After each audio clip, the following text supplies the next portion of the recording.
welcome to another episode of Riverhawk Spotlight. I'm Josh Hills, joined by Carly George of the women's basketball team.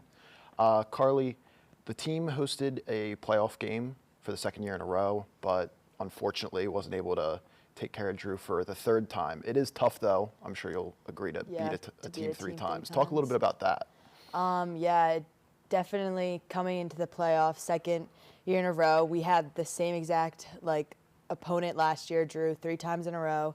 And this year, I think, obviously, Drew has, grown as a whole team. And I just think from the jump, we were just, not all there. But it definitely was a battle. But it definitely, sucks to lose, especially on your home floor during playoffs, because playoffs are, the most important time. Mm-hmm. What do you think was kind of the difference? Because playing them that Saturday game, and that was a tight game, senior day, winning on that Julia Pinkert buzzer beater. But then what do you think was kind of different between those two games?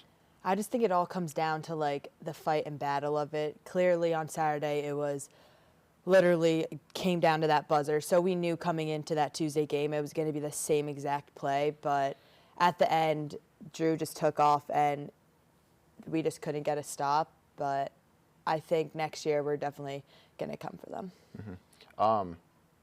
Well, I guess we'll talk about next year a little bit. With specifically, let's talk Drew a little bit.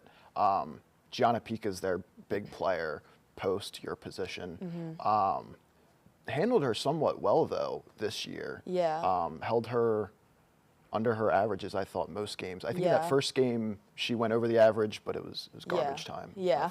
So I don't know. Maybe talk about her a little bit. Saturday we held her.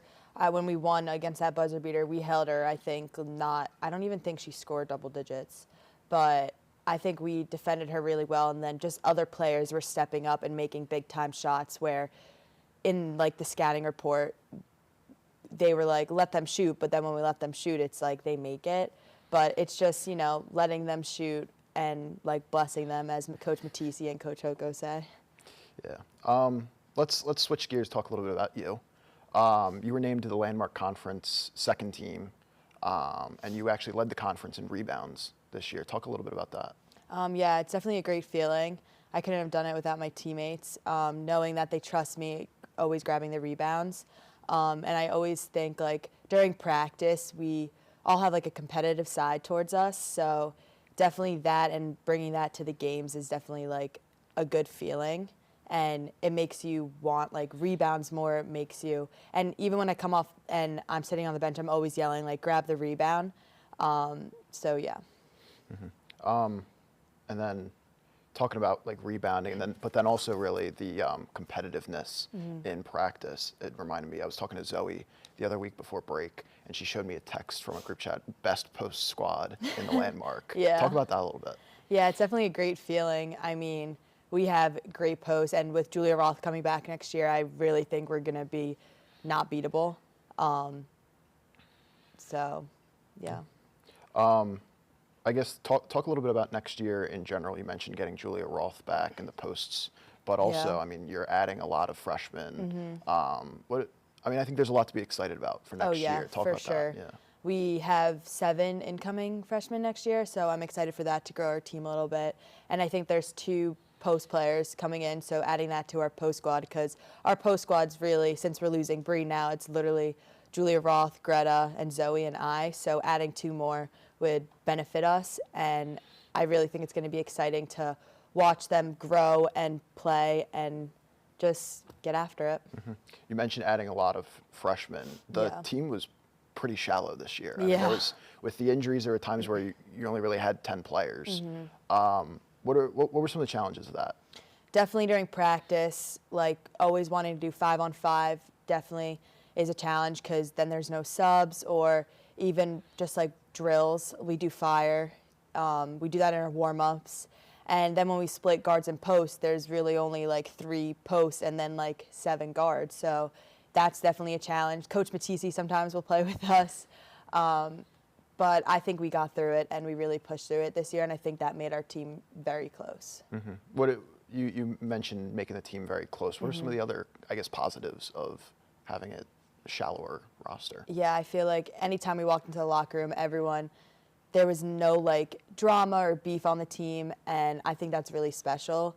Knowing that I can go to any one of my teammates because they're like sisters to me, and even when we walk in the locker room, just saying random stuff, and I feel like everyone knows about everyone, and I think that's like a great feeling having such a small team, and we definitely have like our own little family. You mentioned the family, and really originally we were going to have you on with Kenzie Silvaggi, but she Yeah. wasn't able to make it. But over spring break, you two went to Florida, and I saw you two were playing some golf, and I was just wondering, between the two of you, who's a better golfer? I'll give it to her. She's really good at golf. I actually hit a ball like into the water, so we're just not gonna talk about that. How did you know we play golf? This is Kenzie. That's funny. Yeah. So this season, as opposed to last season, you almost doubled your free throw percentage. Talk about that a little bit, the work there. Yeah. In the beginning of the season, we always have our preseason meeting, and obviously, coach, he pulled out my stats from last season, and was like, you were 30% from the foul line, like, let's try to get it up to 60. And I was like, okay, like, I got it. And just going to the gym every day, I would always go with Kenzie and Coach Matisse, and just shooting those foul shots and just getting it up and being, like, confident in my shot. And I feel like last year was my first year, generally, that I started as a sophomore and, like, was getting that playing time, opposed to, like, my freshman year when I had no playing time. So I think the growth from freshman year now was definitely there. And I think it is all just about confidence and just finding like your groove in the game. And we'll cut this one if I'm wrong, so I don't look so stupid. Okay. But I think you kind of cut your fouls down from last year. Yeah. I think you fouled out a couple times last year, and maybe you did it once this year. No, I actually didn't foul out You at all didn't foul this out year. at all? I don't think so. I thought you fouled out the first game. What first game? The one in Pittsburgh. Oh yeah, I did. I think you did foul out. Yeah, I that did game. foul out. Yeah, I thought so. Yeah. Talk about that a little bit. Yeah, I think definitely working on my defense was like the main goal, and I like counted the fouls, and I think I was like the #1 fouler in like the Landmark Conference, so that was not good. But just like working on defense and just putting my hands up, that this year definitely helped me, and yeah. Thank you for watching another episode of Riverhawk Spotlight. I'm Josh Hills, and this has been Carly George. Thank you for watching.